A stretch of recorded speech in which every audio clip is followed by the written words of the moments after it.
workhorse weapon. The fuck wrong with him? I swear that's how the conversation went down that episode. At least that's how I remember. And flicking channels on Saturday mornings and after school and even before church on Sundays, watching these cartoons and kids shows, I noticed how I was drawn to the villains. They seemed to get the most close-ups and had the narrator yelling "meanwhile" before they dropped what seemed to be the best lines. And with all the goddamn laughing they do, they seem to be having the best time. So my Frankenberry father Frankenstein began to take form with each and every bad guy that caught my eye, with life lessons that helped shape me and inspire these rhymes.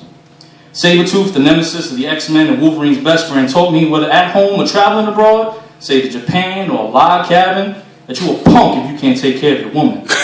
And Joker taught me on Batman the Animated Series that it ain't Christmas unless you in a sweater surrounded by loved ones. And they ain't even gotta be your own. Kidnapping. Fuck it.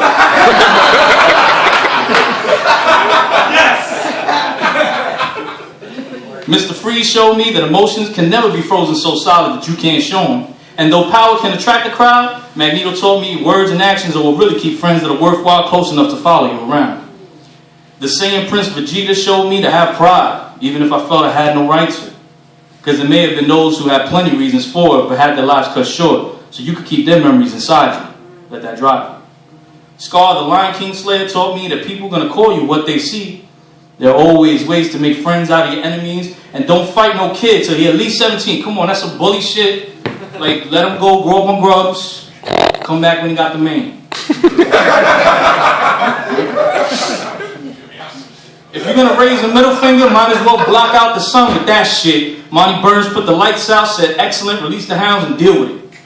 Gary Oak, the rival, had bitches, badges, and all without his own grandfather knowing his name at the start of every Pokemon game.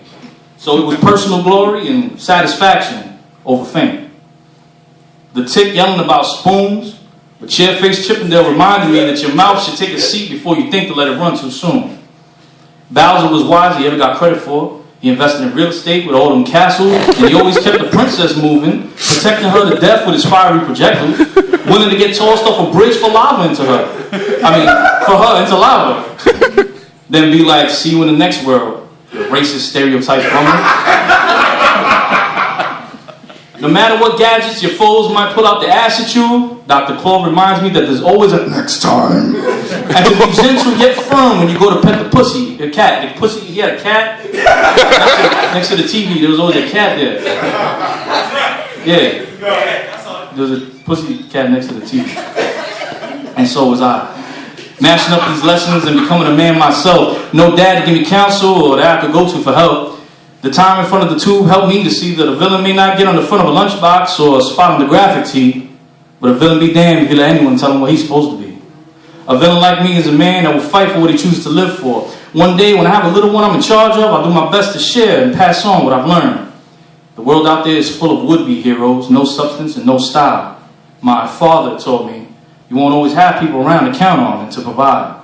No village? Well, sometimes it just takes a badass motherfucking villain to raise a child. Yeah.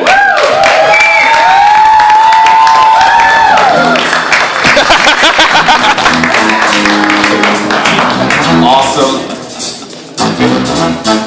They want to know, like, Vegeta always somehow won his fights, even though he got his ass kicked the majority of the time. It's like he won somehow, though.